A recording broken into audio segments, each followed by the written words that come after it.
시청자 여러분 안녕하십니까? 오전 10시 반 프레스룸 라이브 최인영입니다. 유한솔입니다. 살아있는 뉴스를 더 깊게, 더 쉽게 전해드립니다. 먼저 오늘의 뉴스 네컷입니다.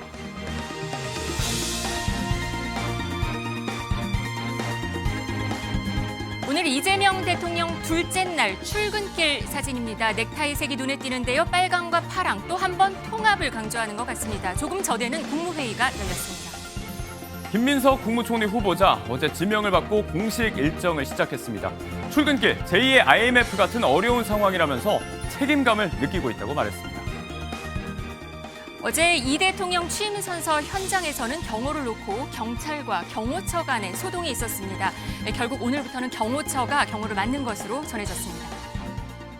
대선 이후 어제 아침 김문수 전 후보 파란색 옷을 입고 턱걸이 실력을 뽐내고 있습니다. 이후 선대위 해단식에서는 작심 발언을 쏟아내기도 했습니다. 이재명 대통령 취임 2일차 프레스룸 라이브 지금 시작합니다.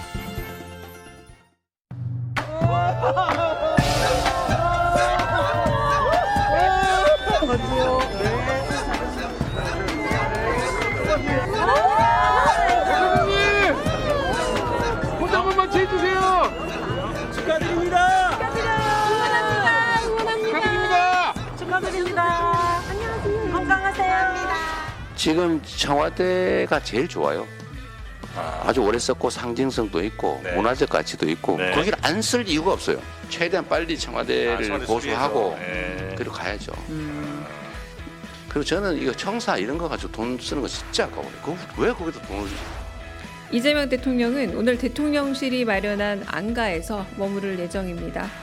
한남동 관저는 점검 중이며 최종적인 관저 선정은 추후 결정합니다.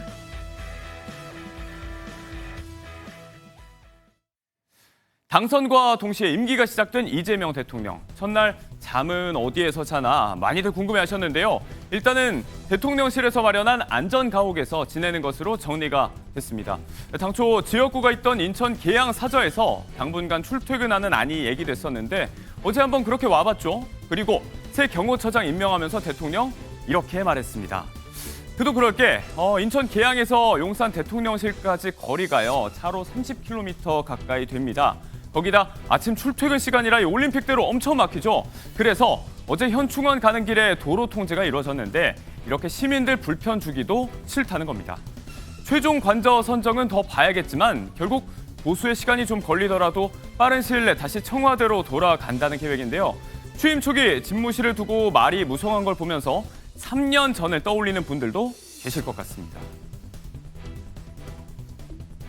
친구들 다 입주했어요? 네. 책상들 다 이제 마련하고 잘 좀 부탁합니다. 역사상 처음으로 출퇴근하시는 대통령이신데 좀 소감이 어떠신가요? 글쎄 뭐 특별한 소감 없습니다. 일해야죠. 많이 도와주십시오.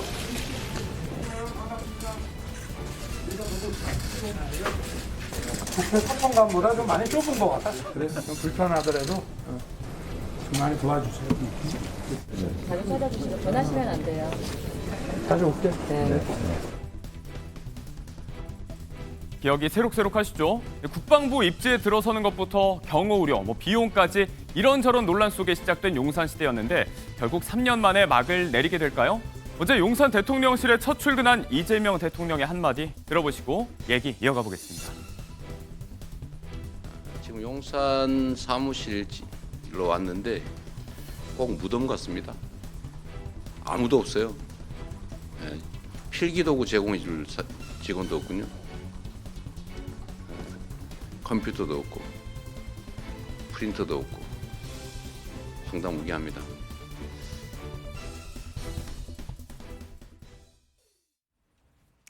네, 계속해서 이 이야기 나눠보도록 하겠습니다. 김종욱 더불어민주당 선대위 언론특보 그리고 강전의 국민의힘 대변인 나오셨습니다. 안녕하세요. 네, 안녕하세요. 안녕하세요. 네, 첫 기자간담회 이 시작하는 말이 용산이 무덤 같다 이런 얘기로 시작을 했어요. 필기도구도 없었고 컴퓨터도 없었고 프린터도 없었다고 해서 왜 어떻게 이런 일이 벌어진 걸까요? 저도 좀 이해가 안 되는 상황인데요. 당연히 인수위가 없는 상황이기 때문에 인수인계 과정 자체가 녹록하게 진행되지는 않을 거라는 생각이 들긴 했었습니다만 그렇다고 하더라도 그 용산이라고 하는 것이 정무직 공무원도 있습니다만 일반직 공무원도 있는 상황이어서 네. 인수인계 조치들을 충분히 하고 새롭게 들어오게 되는 신정부의 용산 참모들에게 인수인계를 했어야 되는데 인수인계를 하지 않은 이유가 무엇일까라고 하는 측면과 관련해서 상당히 많은 좀 의구심이 있다라는 생각이 드는 거죠. 이제 가장 중요한 이유 중에 하나는 뭐냐면 이번 이재명 정부가 등장하게 된 가장 중요한 배경 중에 하나가 윤석열 전 대통령의 내란 문제 때문이었는데 그 내란 문제와 관련해서 내란의 어떤 본질이라고 얘기할 수 있는 용산 내부에서 증거인멸 작업들이 조직적으로 벌어진 것이 아닌가라고 하는 의심도 분명히 있는 것이고요.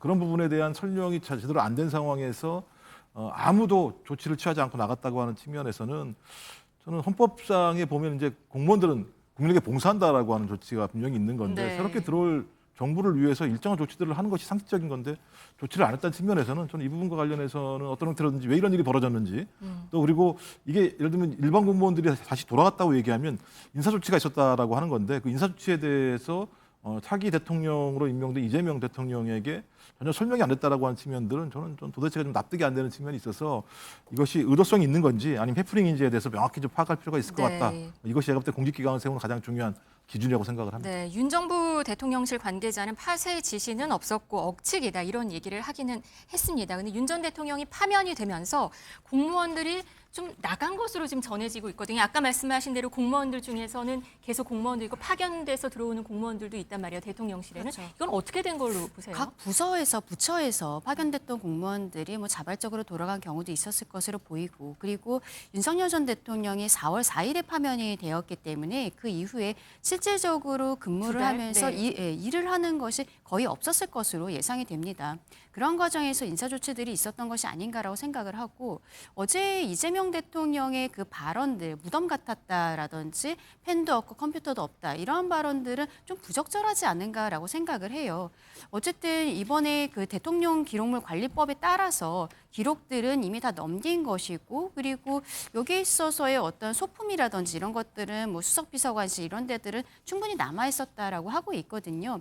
오히려 원칙에 따른 것입니다. 과거에 박근혜 정부 때는 그때도 역시 탄핵으로서 인수위 없이 넘어가는 부분들이 있었는데 네.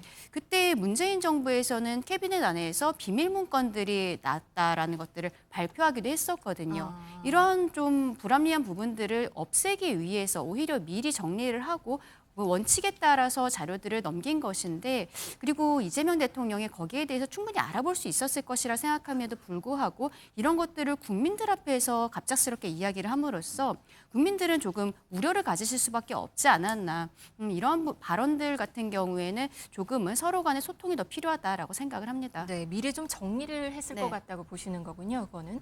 근데 이 부분은요 네. 이제 원칙이 아닌 거고요. 왜냐하면 이 사례가 한 번 있었죠. 박근혜 전 대통령이 탄핵이 돼서 인수위 절차가 없이 문재인 정부로 넘어갔을 때도 마찬가지입니다만 문재인 정부 청와대 사람들이 가장 힘들었던 내용들이 뭐냐면 인수인계가 전혀 안 되는 거예요. 적어도 전 정부의 내용들의 일부는 기록관으로 이관한다고 하더라도 남아서 어떤 업무 절차가 있었는지에 인수인계 절차가 있어야 되는데 인수인계 절차가 전혀 없었기 때문에 초반에 상당히 애를 먹었다는 사실들을 충분히 알고 있고 이 안달한 내용들은 정무직 공무원이든 일반직 공무원 다 아는 사항에도 불구하고 그렇게 싹 다 예를 들면 자리를 비웠다고 얘기하는 건 어떤 전 비서실장을 비롯해서 이런 인사조치가 있지 않고서는 이루어질 수 없는 측면들이 분명히 있기 때문에 다시 복귀하라고 어제 이재명 대통령이 그러니까 그렇게까지 얘기해야 되는 상황인 거죠. 네. 그러니까 말이 안 되는 일이 벌어진 거죠. 대통령실 여직원의 그 퇴사 영상도 사실 좀 얘기가 있었습니다. 뭐 나가면서 진짜 뭐 진절머리가 난다 이런 얘기가 있었거든요. 지금 보이는 동영상이 있었는데요. 지금 논란이 커지자 지금 비공개로 돌리고 약간 캡처본만 있는 상황입니다. 이렇다 보니까 지난 일이지만 애초에 대통령실 이전부터 좀 무리수가 아니었나 이런 얘기들이 나오고 있는 거고요. 이재명 대통령은 빠른 시간 내에 청와대를 보수해서 이전한다는 구상인데 이렇게 되면 용산시대가 곧 막을 내리게 되는 것 같습니다. 수순으로 네, 보이는데요. 네, 아마 그렇게 될 것 같고요. 이제 왜냐하면 용산 이전이라고 하는 건 원래의 의도 자체는 청와대가 국민과의 접촉면이 적기 때문에 국민과 직접 소통하겠다는 의도를 가지고 광화문으로 나오려고 했다가 그다음에 이제 용산으로 옮기는 과정이었는데 그 옮기는 과정에서 국민들과 충분한 소통과 대화, 토론, 합의 과정이 없었어요. 그러다 보니까 윤석열 전 대통령이 매우 독단적이다라고 하는 이미지를 만들어냈고 그 자리가 윤석열 전 대통령 개인의 자리가 아니라 국민들이 만든 자리인데 왜 우리랑 이야기를 하지 않고 있지라는 얘기를 들으면서 정부가 상당히 안 좋은 여론을 만들게 된 중요한 계기 중에 하나여서 저는 당연히 용산에서 청와대로 돌아가야 됩니다만 돌아가는 과정도 단지 그냥 정비를 해야 된다는 차원의 문제가 아니라 국민들에게 소상히 말씀을 드려야 된다. 그래서 국민들이 그래 용산에서 당연히 청와대로 가는 것이 맞지라고 하는 국민적 공감대를 만들어서 가야 되는 것이지 뭐 일반적인 뭐 도청 문제나 이런 문제 같은 경우는 기술적인 문제가 있기 때문에 빠른 시일 내에 조치할 수 있습니다만 적어도 가장 중요한 부분들은 국민들의 공감, 국민들의 납득. 그래서 그래 갑시다라고 얘기를 듣는 것이 더 선결적인 전 요소라고 생각을 합니다. 네. 이 윤석열 정부에서 이재명 정부로 정권이 바뀌면서 바로 이 조직에서도 또 논란이 있었습니다.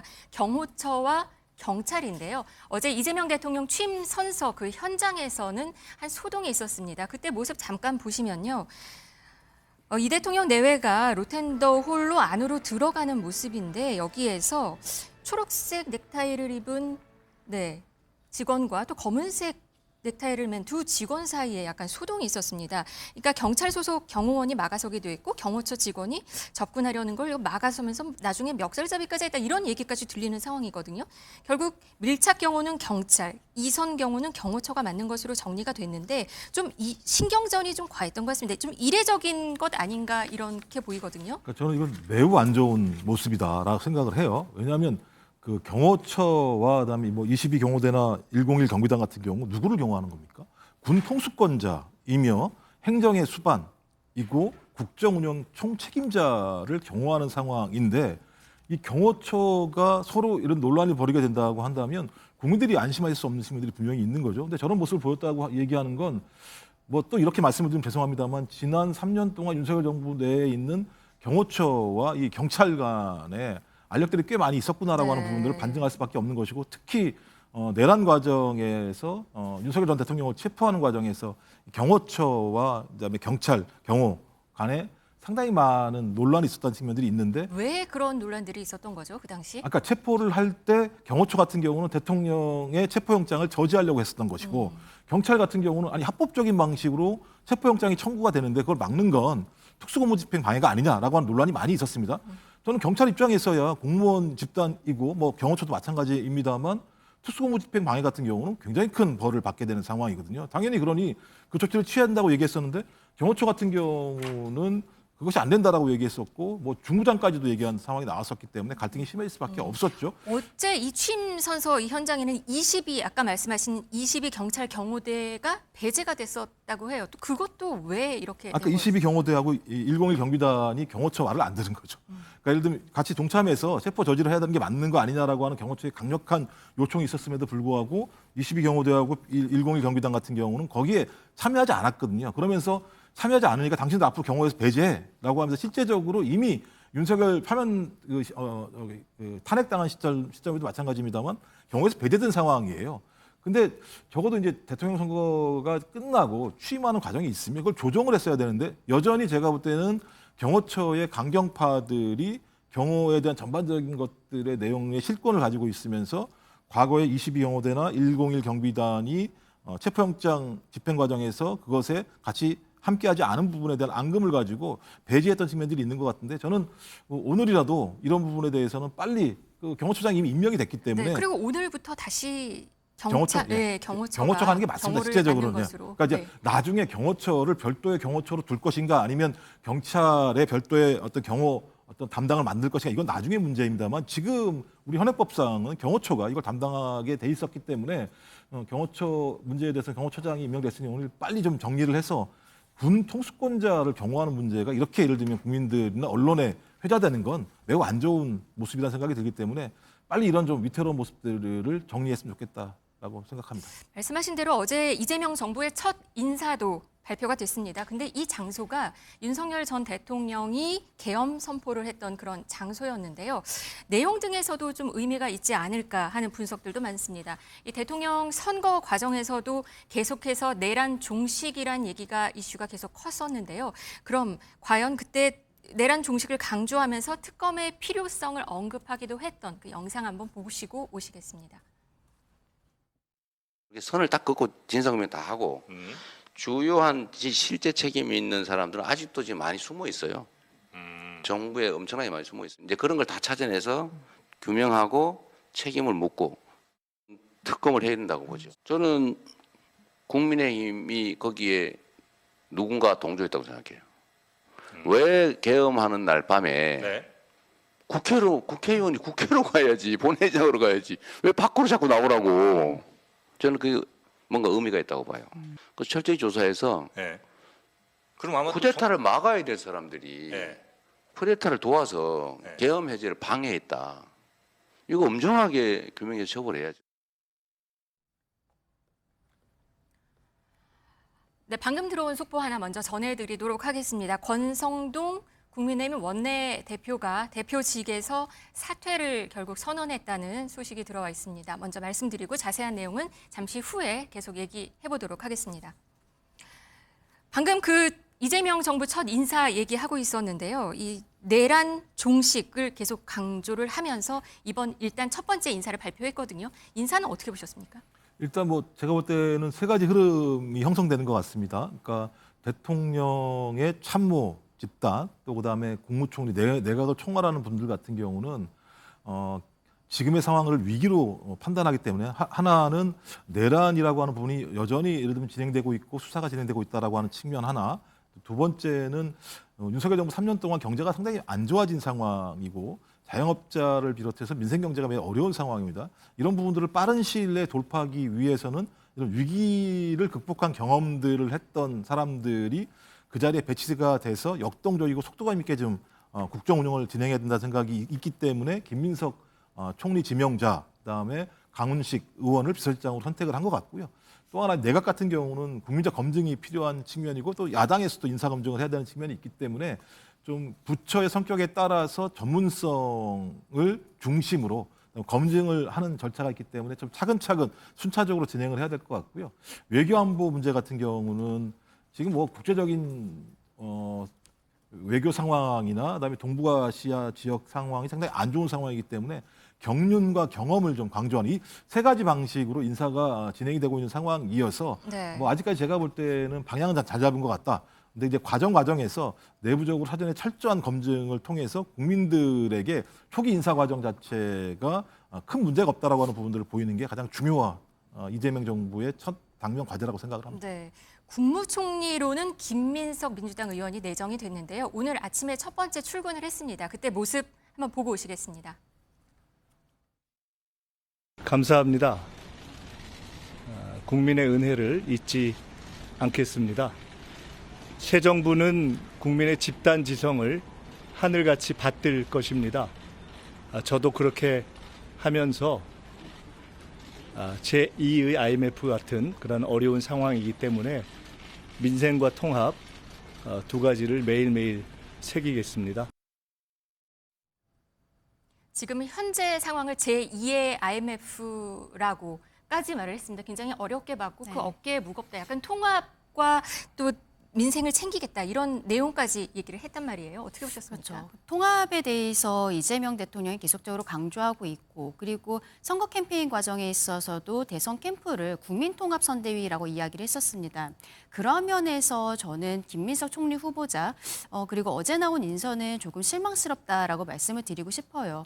지금까지 나온 인선들 같은 경우에는 결과적으로 친명계 인사들로 사람들이 이미 꼽고 있던 분들이거든요.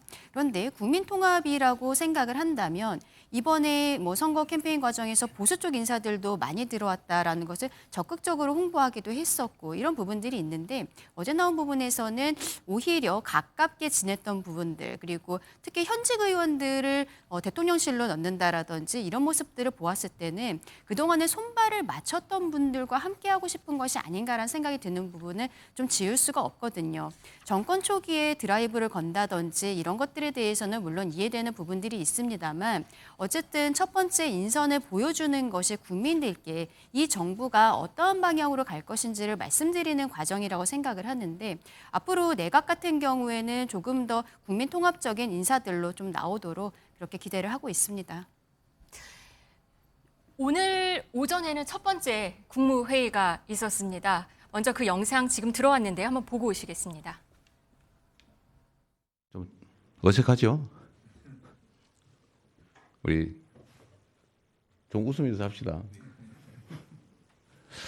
자, 우리는 다 우리 국민으로부터 위임받은 업무를 하는 대리인들이니까 그냥 국민을 중심에 두고 현재 우리가 할 최선을 다하면 됩니다. 물론 여러분들 매우 어색할 수도 있고 그러긴 하지만 우리가 국민에게 위임받은 일을 하는 거니까 어쨌든 공직에 있는 그 기간만큼은 각자 해야 될 최선을 다하면 될 것 같아요. 어쨌든 저로서도 아직 이 체제 정비가 명확하게 되기에는 상당한 시간이 필요한데 그 시간 동안도 우리 국민들은 어쨌든 어려운 상황에서 고생을 하십니다. 그러니까 최대한 저는 그 시간을 좀 줄이고 싶고 현재 여러분들이 또 헌법기관으로서 또 법률에 의해서 하실 일들이 또 있지 않습니까? 그래서 지금 현 상황을 여러분들이 각 부처 단위로 가장 잘 아실 거기 때문에 그 범위 내에서 제가 여러분들의 의견도 좀 듣고 또 저도 드릴 말씀 드리고 또 여러분들이 가진 권한 또 책임도 한순간도 소홀히 할 수 없지 않습니까? 그래서 오늘은 각 부처 단위로 현재 현안들 한번 체크를 한번 해보고 싶어요. 좀 어색하고 그러긴 하지만 그래도 최선을 다해 주시기 바랍니다. 네, 이재명 대통령 취임 후의 첫 국무회의였습니다. 지금 어색하다는 말을 했어요. 전 정권의 국무위원들과 같이 국무회의를 해야 되니까 그런 모습이죠. 예, 저도 좀 낯설고요. 저런 모습을 보면 아마 저기 앉아 있는 국무위원들도 좀 낯설긴 할 거란 생각이 들기는 합니다. 이제 그렇다고 하더라도 어떤 형태로든지 정권이라고 하는 부분들은 국민을 위해서 존재하는 거기 때문에 여야를 위해 존재하는 게 아닌 상황이죠. 그 박근혜 정부에서 문재인 정부 넘어올 때요. 제대로 된 국무회의가 열린 게 75일이 걸렸습니다. 그리고 장관을 완전히 인선이 끝난 게 195일이 걸린 상황입니다. 근데 그때도 마찬가지입니다만 지금도 위기 상황이지 않습니까? 지금 경제 문제가 더 심각한 건 0.3%까지 얘기가 나오는 상황이에요. 네, 지금 경제 성장률이. 많이 안 좋아요. 그럼 네. 0.3% 성장률이면 거의 마이너스나 마찬가지 상황입니다. 그렇게 되면 그게 계속 지속되게 되면 잠재 성장률도 완전히 까먹는 상황이 벌어지게 되거든요. 그런 상황에서 국무회도 제대로 열리지 않는다면 국민들이 어디를 신뢰할 수 있겠습니까? 그런 측면에서 이주호 직무 권한대행이 전화를 통해서 모두 사의를 표했다고 합니다만 그 사의를 갖다가 반려를 하고 국무회의를 진행한다라고 얘기하는 건 국무위원들은 국민에게 책임진다라는 자세를 가지고 어떤 자기의 어떤 직이 끝날 때까지 최선을 다해달라는 의미가 있을 것 같고요. 저는 그 정도는 해야 된다는 생각이 들어요. 왜냐하면 저기 계신 국무위원들 같은 경우 어떤 형태로든지 국민한테 빚지고 계신 것 아니겠습니까? 왜냐하면 위헌위법적인 비상계엄을 하는 과정에서 그것을 막지 못했던 측면들이 분명히 있는 분들이기 때문에 뭐 본인들 입장에서야 사의를 표명함으로써 거기에 대한 책임을 진다는 측면도 있겠습니다만 새롭게 국민에게 선택받은 대통령이 그 직을 유지해달라고 얘기했으면 저는 직을 유지하는 기간 동안 좀 최선을 다해서 국무위원들의 역할들을 해주실 필요가 있을 것 같고요. 또 그 과정에서 새롭게 등장한 이재명 정부 같은 경우도 국민에게 신뢰받을 수 있는 아까 말씀하셨던 것처럼 통합이라고 하는 어떤 그런 대통령의 생각들을 반영할 수 있는 인사를 좀 빨리 국민들에게 발굴해서 알려드리고 또 거기에 맞는 사전 점검들을 빨리 해서 인수인계 절차 과정 자체가 국민들에게 안정감 있게 진행됐으면 좋겠다 이렇게 생각을 합니다. 어제 정부 이 국무위원들이 전원 사의를 일단 표명을 했고요. 이게 다 반려가 박성재 장관만 빼고 모두 반려가 된 상황이었거든요. 대변인님, 방금 내용 보니까 이재명 대통령은 우리는 국민들로부터 위임받은 업무를 하는 대리인들이다. 네. 그리고 좀 어색하지만 국민 중심에 두고 최선을 다해야 된다. 이런 말을 했어요. 어떻게 보셨어요? 방금 모두 발언은 좀 짧긴 했지만. 어쨌든 국민 통합을 위해서 제 윤석열 정부에 있었던 국무위원들과 일단은 함께 가겠다라고 이야기하신 부분에 대해서는 이재명 대통령의 말씀이 굉장히 좀 국민들께 다가가는 부분이 있었을 것이라 생각을 합니다. 다만 박성재 법무부 장관에 대해서만 그 사표를 수리를 했다라는 부분을 조금 지적을 하고 싶어요. 아마도 이 부분을 그동안에 그 탄핵 과정에 있어서 박성재 법무부 장관도 탄핵 소추가 되었었죠. 그런데 헌법재판소에서 기각 결정이 나오고 결국엔 돌아왔습니다.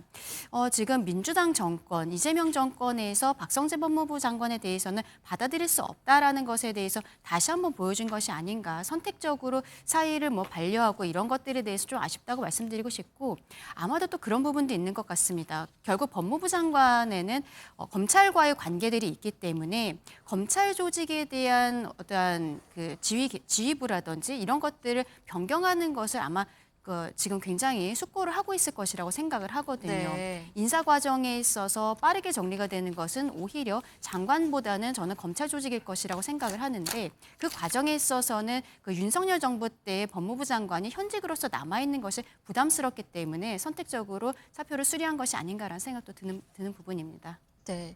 근데 이 부분 같은 네네. 경우는 이제 그런 의미는 분명히 있을 겁니다. 왜냐하면 그 내란이 있었던 그 다음 날 12월 4일 날 4인방이 모였다고 얘기를 하잖아요. 민정수석, 법무부 장관, 행안부 장관, 법제처장. 근데 이 문제 관련해서도 계속 의구심이 많은 상황이고요. 또 하나의 문제는 이상민 행안부 장관 같은 경우 지금 수사를 받는 과정에서 출국 금지가 된 측면들이 분명히 있습니다. 그래서 어떤 형태로든지 박성재 법무부 장관 같은 경우 내란 문제와 관련해서 혐의가 있는 측면들이 분명히 있기 때문에 다른 국무위원들과 다른 측면이 분명히 있어서 이분까지 저희가 인정을 하게 된다면 계속 제기했었던 내란을 극복한다라고 하는 부분과 좀 맞지 않는 측면이 있기 때문에 이 부분들은 좀 어쩔 수 없는 사표를 수리했던 것이 아닌가 생각이 듭니다. 이재명 대통령이 선거 과정에서부터 사법개혁 그리고 검찰개혁을 또 주요 공약으로 내세우기도 했었는데요. 국민통합을 강조하면서 어제 취임선서 때는 비빔밥 이런 얘기를 하면서 통합협치를 강조하기는 했는데요. 또 불편한 만남으로 약간 화제가 된 장면들도 있었습니다. 보고 오시겠습니다.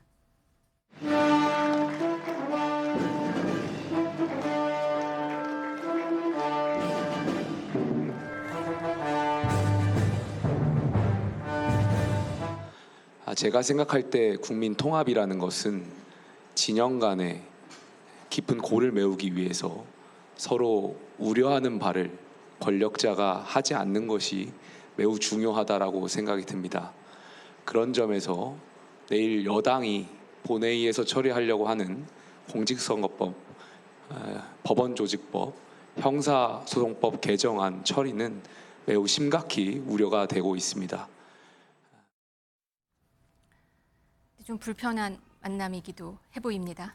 뭐 불편하더라도 만나야죠. 뭐 지난 3년처럼 대통령이 야당 대표가 싫다고 만나지 않는 일이 벌어지게 되면 서로의 골은 깊어지게 되고 그 골 때문에 소위 국민이 양진영으로 나뉘어서 엄청난 싸움을 할 수밖에 없는 거라면 오히려 저렇게 만나서 무엇이 불만인지 다 얘기를 해놓고 하나하나 서로의 차이들을 줄여나가는 것이 가장 맞다라는 생각이 들고요. 전 그런 측면에서는 서로가 마찬가지의 과제가 남아있다. 그러니까 야당이 된 국민의힘 같은 경우도 앞으로 그래서 싸움의 정치만이 아니라 서로 협의하고 협조하는 어떤 협치의 정신을 가지고 얘기할 필요가 있을 것 같고 또 이재명 대통령 같은 경우도 저도 낯선 대표라는 이름이 뭐 나오는데 대통령 같은 경우도 마찬가지로 야당 당대표와 수시로 만나서 현안이 어떤 것인지 그리고 대통령이 왜 이런 생각을 가지고 이런 집행을 하는 건지에 대해 설명이 필요한 거죠. 설명이 잘 안 되다 보니까 서로에 대해서 오해만 쌓이게 되고 오해가 쌓이게 되면 집행이 안 되니까 피해는 누가 보느냐? 국민이 볼 수밖에 없는 측면들이 있거든요. 저는 그래서 처음 만남이 저렇게 날선다고 하는 건 나쁘게 볼 필요는 없을 것 같다. 오히려 저런 것들이 서로 앞으로 시간이 지나면 서로 알게 되면 더 편하게 얘기할 수 있지 않겠습니까? 그럼 더 편하게 얘기할 수 있다면 서로의 차이를 좁힐 수 있다는 생각이 들기 때문에 맨 처음 저 장면을 보시는 입장에서 야, 또 싸우는 거야? 라고 그러실지 모르겠습니다만 시간이 지나면 저런 싸움 자체가 오히려 차이들을 줄여서 서로의 합의점들을 많이 만들어낼 수 있다는 생각이 들기 때문에 저는 오히려 좀 좋게 봐주셨으면 좋겠다 이런 생각이 듭니다. 김용태 비대위원장 조금 많이 불편해 보이긴 했어요. 그래도 저렇게 말을 한 거에 대해서는 어떻게 내부적으로 말씀하세요? 국민의 입장에서는 저런 이야기를 안 할 수가 없죠. 그리고 개혁신당 천하람 대표 권한대행 같은 경우에도 비슷한 형태의 이야기를 한 부분들이 있습니다. 좀 아까 행정관님 말씀해 주신 것처럼 저도 비슷하게 생각을 하는데 어제 저 모습들은 오히려 이재명 대통령에게는 국민들께 더 플러스가 되는 부분이었다라고 생각을 해요. 저런 이야기가 나올 수 있다라는 것을 예상했을 거라고 보고 그럼에도 불구하고 야당 대표들과 함께 만나서 얘기를 듣고 그리고 식사를 하는 모습들을 국민들께 보여드린 것 자체로 저는 칭찬할 만하다라고 생각을 합니다. 네. 다만 그 후속 조치로서 저희가 지금 이야기하고 있는 공직선거법, 형사소송법, 법원조직법 이런 것들의 개정을 하고 그리고 뭐 일부를 삭제한다라든지 이런 것들은 국민적인 우려가 있는 것은 사실이거든요. 그냥 듣고서 흘리는 것이 아니라 여기에 대해서 여야가 정말로 터놓고 이야기하는 자리들이 마련이 된다면 더 국민들께서 편안하게 정치를 보실 수 있지 않을까라고도 생각합니다. 오늘 오후에 이제 열리게 될 본회의를 두고 김용태 비대위원장이 몇 가지 우려되는 점에 대해서 어제 오찬 자리에서 작심하고 몇 마디를 했는데 이제는 본격적으로 형성이 된 이 여대 야소 국면에 대해서 걱정이 되는 바가 있을 것 같습니다.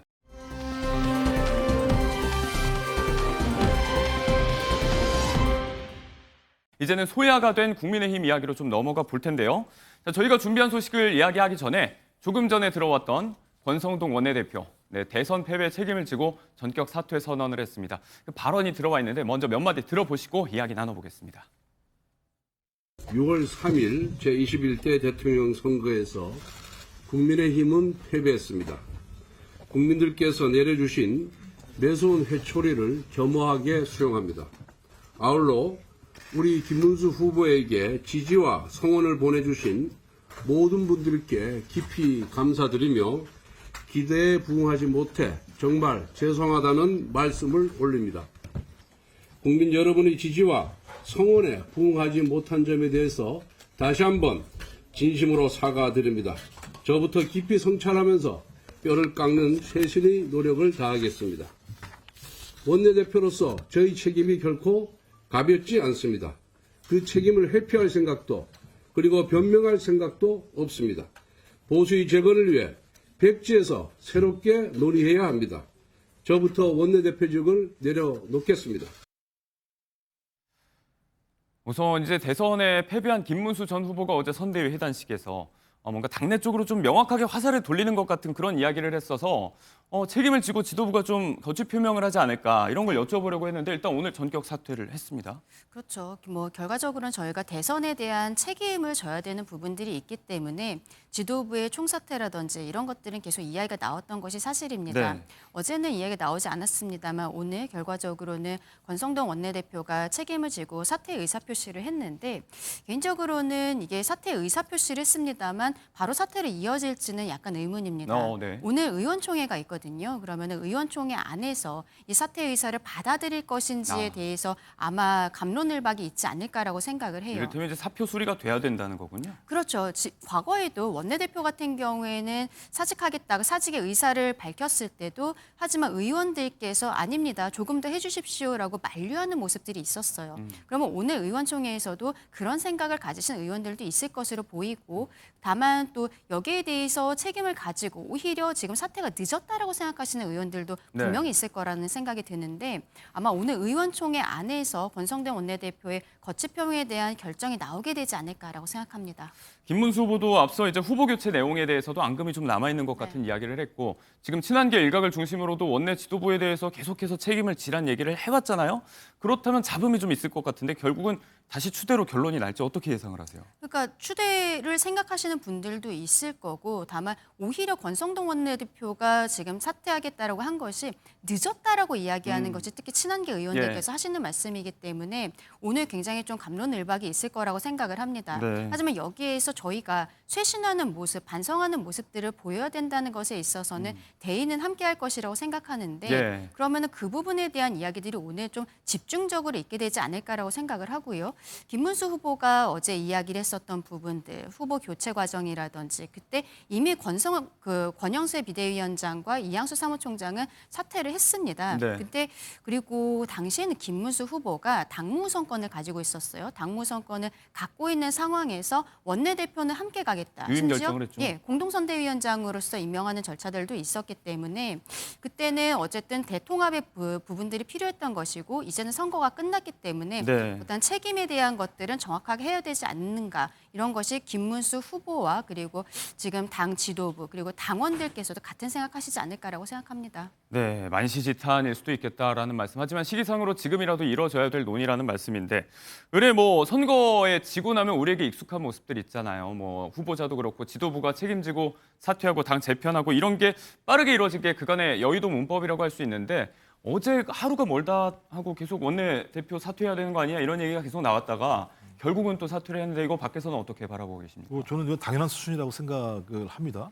왜냐하면 특히 권성동 원내대표 같은 경우는 국힘 내부에서도 좀 표적이 됐던 측면들이 있었던 게 뭐냐면 김문수 후보를 한덕수 전 총리로 교체하는 과정에서 상식적으로 이해할 수 없는 일들이 벌어졌었거든요. 새벽에 후보가 교체되는 일들이 벌어졌었기 때문에 그 이후에 여기에 대해서 모든 책임을 지고 권영세 비대위원장이 그만둔 상황이었었고 말씀하신 것처럼 선거 중이기 때문에 이 문제와 관련해서 모든 지도부들을 갖다가 사퇴를 지키게 되면 당이 제대로 굴러갈 수 없다라고 하는 판단 때문에 있었던 거고 네. 또 지금도 마찬가지입니다만 엄청난 패배를 당했었고 또 이제 김재원 전 비서실장 말에 의하면 국민의힘이 패배한 가장 중요한 이유 중에 하나가 후보를 교체하는 과정에서의 상당히 안 좋은 모습들이 그런 요인이었다고 얘기를 했는데 그렇다면 그것을 가장 중요하게 추진했던 사람이 누구였습니까? 권성동 원내대표였기 때문에 권성동 원내대표가 본인 스스로 사퇴하지 않는다는 것. 그리고 네. 만약에 오늘 의원총회가 있더라도 거기서 만약에 유임을 결정하게 된다면 저는 국민의힘은 상당히 큰 내용에 빠질 수밖에 없을 거라는 생각이 들고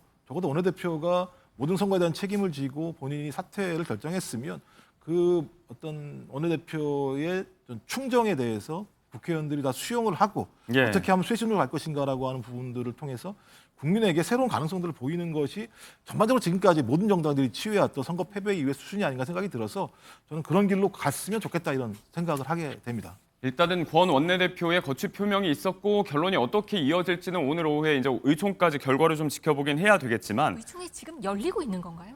비공개로 열리고 있는 것 같긴 그건 합니다만. 지금은 모르겠습니다. 네, 확인을 해보고요. 결과를 좀 저희가 지켜보긴 해야겠지만 어제 이 부분을 두고도 시나리오를 막 펼치더라고요. 이제 원내대표가 유임되면 비대위 체제가 계속 유지되는 건가? 아니면 이제 또 전당대회로 가서 또 당대표 선출하게 되는데 그렇다면 이제 김문수 후보의 어제 이야기들 네. 해단식에서 했던 이야기들이 일종의 뭐 당권 도전의 출사표 아닌가 이런 분석도 굉장히 많이 하더라고요. 그렇죠. 그리고 김문수 후보가 어제 사과의 메시지가 나왔던 것이 대선 과정에서 나왔으면 더 좋았을 것 같다라고 말씀하시는 분들도 많이 있었고 이러한 메시지가 나온 것 자체가 다음번 전당대회를 지금 염두에 두고 있는 것이 아니냐라는 말씀도 많이 나오는 것이 사실입니다. 네. 근데 지금 저희 국민의힘이 전당대회를 치를 수 있는 상황인지에 대해서는 저는 개인적으로 좀 의문이라고 생각을 합니다. 왜냐하면 이제 6월 18일이 되면은 이재명 대통령의 파기환송심 재판이 열리게 되거든요. 예. 그러면은 그 이전까지 아마 민주당 입장에서는 이 기일 자체도 아마 변경 신청을 할 것이지만 법안을 처리하려고 할 거예요. 그리고 오늘 당장 뭐 특검 법안, 내란 특검이라든지 예. 이런 법안들을 처리하겠다라고 이야기를 하고 있는 가운데 저희가 전당대회나 이런 것들을 준비하게 되면은 하나로 모여야 되는 에너지들이 좀 분산이 될 수 있는 부분들이 있거든요. 그래서 여기에 대해서는 일단은 비대위 체제를 조금 더 가야 되는 것이 아닌가라고 저 개인적으로는 생각합니다만 예. 아마 이 부분에 있어서도 오늘 있을 의원총회에서 어느 정도의 이야기들은 나오게 되지 않을까. 다만 이거는 전당대회를 할지 안 할지 여부는 오늘 하루 만에 결정될 수 있는 상황은 아닐 것이라고 생각합니다. 우선 대선 패배에 승복한 김문수 전 후보 이야기를 했습니다만 어제 오전에 운동도 하고 좀 빠르게 일상에 복귀한 모습에 오후에는 선대위 해단식에 참여해서 조금 전에 말씀드렸던 것처럼 작심하고 몇 마디를 좀 길게 했습니다. 그 발언을 좀 추려봤습니다. 듣고 오시죠. 이번에 이 선거를 하면서 그리고 정말 국민들이 대부분이 원하지 않던 이재명 대통령이 오늘 취임을 하게 되는 과정을 보면서 역사는 이렇게 가는구나 생각하고 제가 왜 이렇게 되었을까를 깊이 생각을 해봤습니다. 정치라는 것은 목표도 중요하지만 그 수단이 매우 중요한데 전혀 적절치 않은 수단을 이렇게 쓰게 되도록 우리가 그냥 말릴 수 없었던 것. 또 그것을 제어하는 힘이 우리 내부에 없었다는 점에 대해서 매우 큰 문제가 있다고 저는 생각합니다. 그래서 우리 당이 당내 민주주의가 무너졌다고 생각합니다. 민주주의가 완전히 사라져버렸습니다. 삼척 동자가 보더라도 말이 안 되는 방식으로 우리가 공직 후보를 뽑지 않았는데. 이게 나라냐? 김물 어다와! 우리들이 같이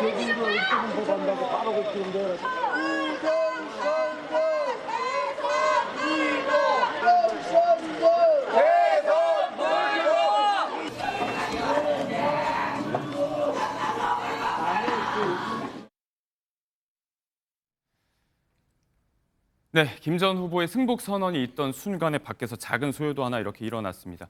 일각에서 제기됐던 부정선거 논란에 대해서 강성 지지자들이 굴복해야 된다, 승복하지 마라. 이 부분에 대해서 뭐 후보자에 대해서 좀 거친 발언도 내놓기도 했고요.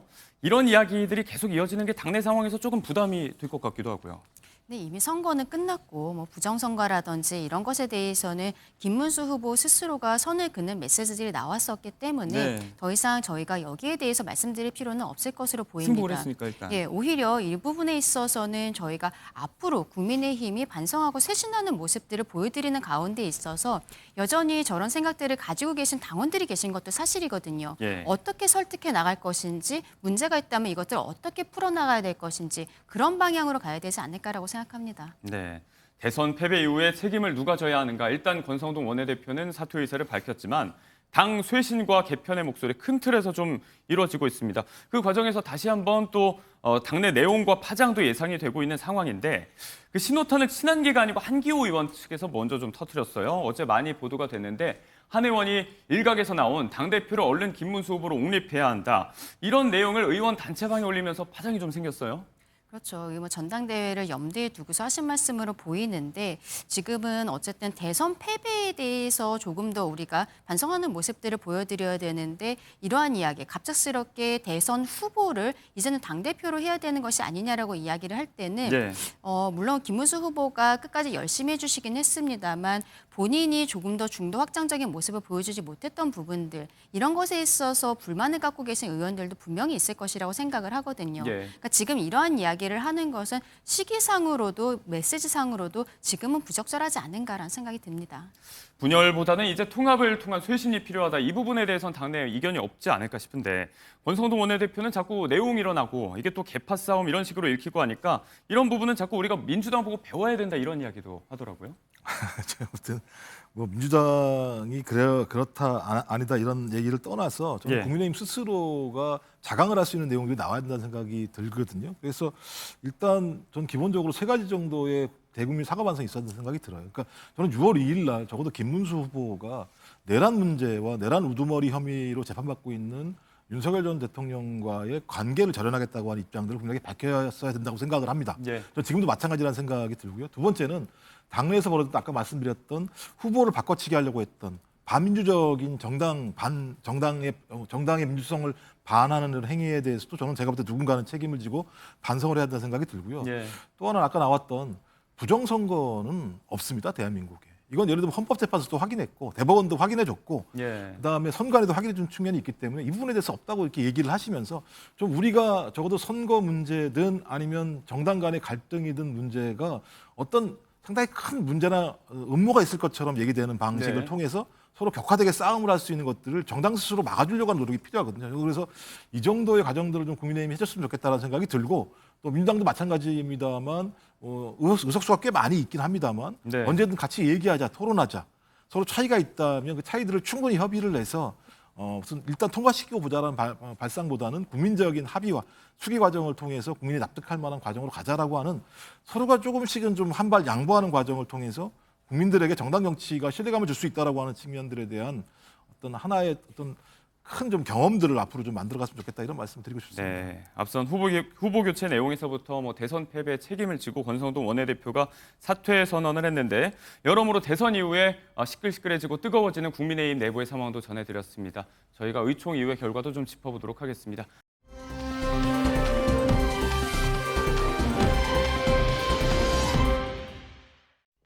감사합니다. 대통령님 너무 감사드려요. 너무 이쁘세요. 안녕하세요. 김혜진입니다. 그래도 얼굴 좋으세요. 예. 네네. 후배들 경험하시는 네. 사모님 축하드립니다. 네네. 저희 다 아는 후배들에서 잘 모실 겁니다. 대통령님 저희 아파트 주민으로서 지내셨던 시간 잊지 않아 주셨으면 좋겠어요. 네네. 제가 이제 젊은 여성들, 일하는 여성들을 많이 만나고 다녀요. 네. 그러면 그분들이 아주 편하게 이제 솔직하게 속내를 내보이면서 어려운 점, 또 바라는 점을 많이 말씀해 주시는데 대구에 갔을 때 네. 이제 마마 플레이트에 있는 장소에서 이제 그 젊은 워킹맘을 봤는데 혜경 언니 하는 거예요, 저한테. 네. 그래서 너무 기분이 좋더라고요. 그래서 이렇게 누군가의 언니, 누군가의 누나가 될 수 있으면 참 좋겠다. 네. 네, 이어지는 소식들은 박진아 아나운서, 양지민 변호사 두 사람과 함께 해보도록 하겠습니다. 어서 오세요. 안녕하세요.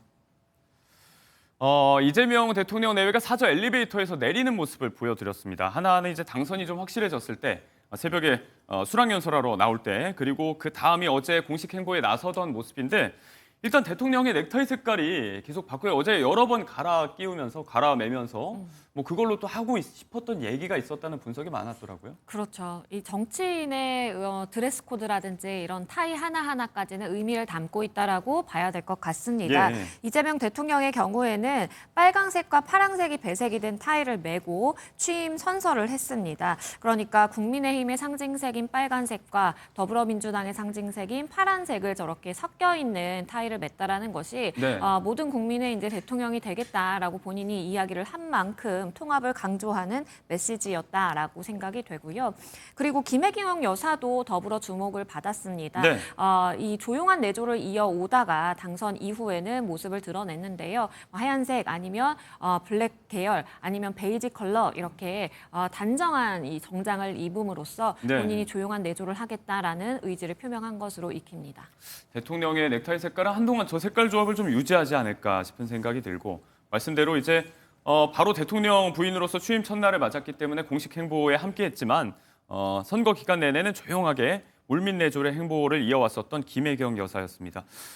그런 얘기 하잖아요. 정치인들은 이제 마지막 컷오프가 집에서 부인에게 허락받는 거다, 이런 이야기 많이 하는데, 김 여사도 이재명 대통령이 처음에 현실 정치 들어간다고 했을 때 극구 반대를 했었다면서요? 그렇습니다. 이재명 대통령은 인권 변호사로 활동을 하다가 2000년대 초반 성남 시립병원 설립운동 시작을 계기로 정치에 입문하기 시작했는데요. 네. 2006년에 성남시장에 도전을 한다고 했을 때 김 여사는 굉장히 반대를 했다고 합니다. 성남시장에 출마할 거면 이혼 도장 찍고 나가라라고 말할 정도였다는데요. 예. 하지만 시장이 되어서 지역사회에 변화 주는 모습, 또 시민들의 호응을 받는 모습을 보면서 남편을 응원하게 됐다고 전했습니다. 남편 이재명이 아닌 이제 정치인 이재명으로서 바라보기 시작한 건데요. 네. 이번 대선에서도 그림자 내조를 보였잖아요. 이제는 누구보다 남편을 지지하는 정치적 동반자의 역할을 톡톡히 해줄 것으로 보입니다. 네. 그렇다면 이제 완벽한 지원자로서의 선언을 했고, 실제로 이제 영부인으로서 하루가 시작이 됐는데, 어제부로 선거 직후에 바로 이렇게 퍼스트 레이디가 됐습니다. 그 역할을 어떻게 하게 될지에 대해서도 사실 정치권에서도 뭐 역할에 대해서 이야기를 많이 하고 궁금해하고 있어요. 그렇죠. 이 대통령의 경우에는 친인척 비리라든지 배우자의 관리가 굉장히 중요합니다. 그렇기 때문에 이재명 대통령도 후보 시절에 대통령 배우자 등의 친인척 비위 행위를 감찰하는 특별감찰관을 취임한 즉시 임명하겠다라고 밝힌 바 있습니다. 예. 그렇기 때문에 이 감찰관에 대한 임명도 곧 이루어지게 될 것으로 보이고요. 더불어서 제2부속실의 경우에 윤 전 대통령의 경우에는 따로 설치를 초기에 하지 않았습니다. 폐지하는 수순으로 갔다가 또 얘기가 또 다시 나오고 그랬었잖아요. 맞습니다. 그런데 이제 배우자 리스크라고 하는 이제 김건희 여사에 대한 여러 가지 잡음이 발생하다 보니까 결국에는 다시 제2부속실을 만들겠다라고 이야기를 하기도 했었죠. 네. 이런 부분을 반면 교사 삼아서 이재명 대통령의 경우에는 제2부속실을 운영하겠다라고 이야기를 밝혀왔고, 조만간 제2부속실 인원이 꾸려지게 될 것으로 보입니다. 네, 이 부분도 관심 있게 한번 지켜보도록 하고, 아무튼 취임 첫날이 시작이 되면서, 임기가 시작이 되면서 관심을 모았던 김혜경 여사의 공식 행보도 이렇게 본격적으로 시작이 됐습니다.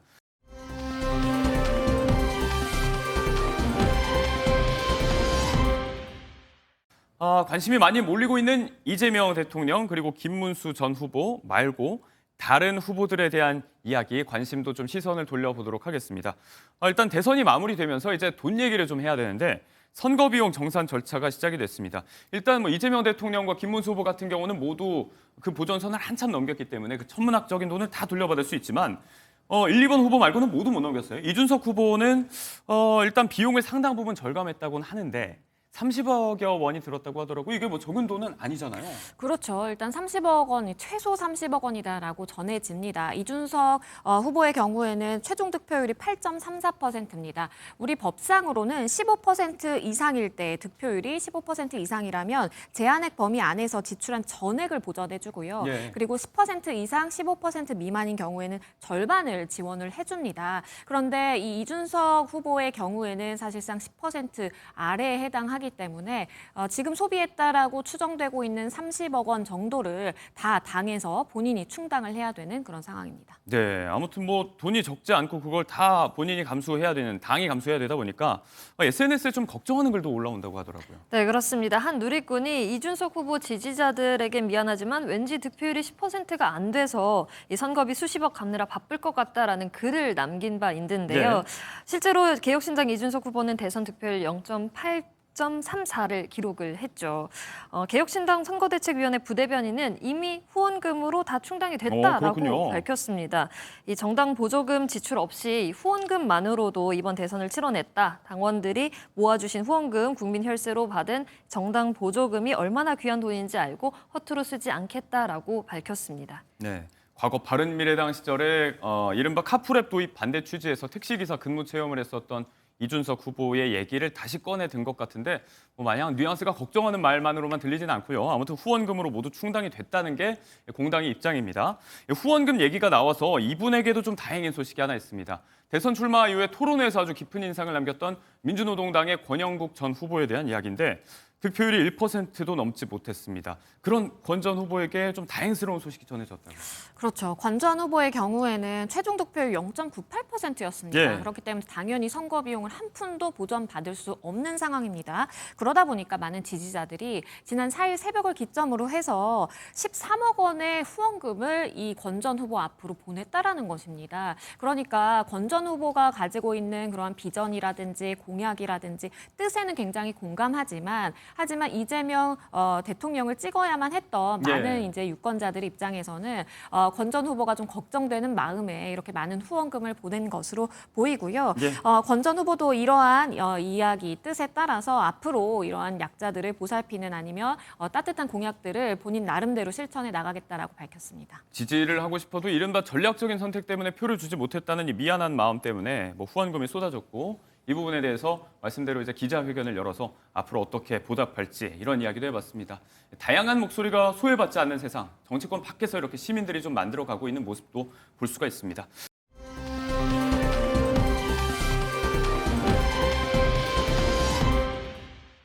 뛰어난 연기력으로 많은 사랑을 받아왔던 배우 서현진 씨가 벼랑간 전세 사기 피해자가 됐다고요? 무슨 얘기예요? 그렇습니다. 서현진 씨는 2020년 4월부터 지난해 9월까지 전세로 청담동의 펜트하우스에서 거주를 했는데요. 네. 전세금 25억 원의 임대차 계약을 맺고 2022년 이 보증금을 올려서 재계약까지 했습니다. 네. 하지만 이 임대인 측이 두 번째 만기일이 지났는데도 전세금을 돌려주지 않았다고 합니다. 그래서 이 집을 비웠고 강제 경매 절차를 밟게 됐는데요. 네. 경매는 오는 17일에 서울중앙지방법원에서 진행될 예정입니다. 그런데 이 문제가 되는 부분이 네. 전세금 전액을 돌려받을 수 없을 수도 있다라는 부분입니다.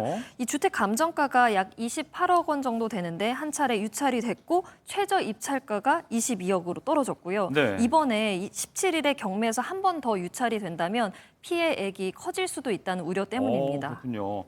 강제 경매 절차 중인데 전세가액이 워낙 높다 보니까 낙찰이 되더라도 그 금액에 이를 수 있을지가 관건인 거잖아요, 변호사님? 그렇죠. 이게 현실적으로 서현진 씨가 손해를 볼 수밖에 없는 좀 상황으로 보입니다. 왜냐하면 지금 일단은 낙찰가가 26억 원 이상을 써내야만 그래도 어느 정도의 손실이 보전될 것이다라고 보이는 측면이 있는데 현실적으로 요새 경매 시장이 굉장히 좀 좋지 않거든요. 네. 그래서 이 가격에 낙찰이 될 가능성은 좀 희박하다라고 보이고 그렇다면 서현진 씨 입장에서도 이것이 잘 낙찰이 되어야만 본인이 어쨌든 전세 보증금을 다시 돌려받을 수 있는 상황인 것인데 그 금액이 예상에 미치지 못한다라고 한다면 사실상 그보다 조금 손해를 보고 일부를 돌려받을 수 있는 가능성이 있습니다. 네, 혹자는 뭐 연예인 걱정할 필요 없다고 이야기하지만 유독 이 일이 안타깝게 느껴지는 게 그간 서현진 씨의 성공이 또 공짜로 이루어진 게 아니다. 오랜 무명 생활로 또 고초를 받았던 그런 얘기도 또 안타까워하시는 분들이 있잖아요. 그렇죠. 이 서현진 씨의 경우에는 황진이로 데뷔를 했는데 7년 동안의 무명 생활을 거친 배우로 유명합니다. 가수로 데뷔를 했지만 실질적으로 15년가량을 쉬었다. 그러면서 굉장히 자존감도 많이 무너졌다라는 이야기를 한 예능 프로에 출연해서 밝히기도 했었고요. 그러다 보니까 생계를 위해서 샌드위치 집에서 아르바이트 하면서 연기 연습하고 그리고 아르바이트를 끊임없이 하면서 이렇게 연기 실력을 갈고 닦았다라는 이야기도 전해지고 그러면서 좀 후회가 많았다라는 이야기도 했습니다.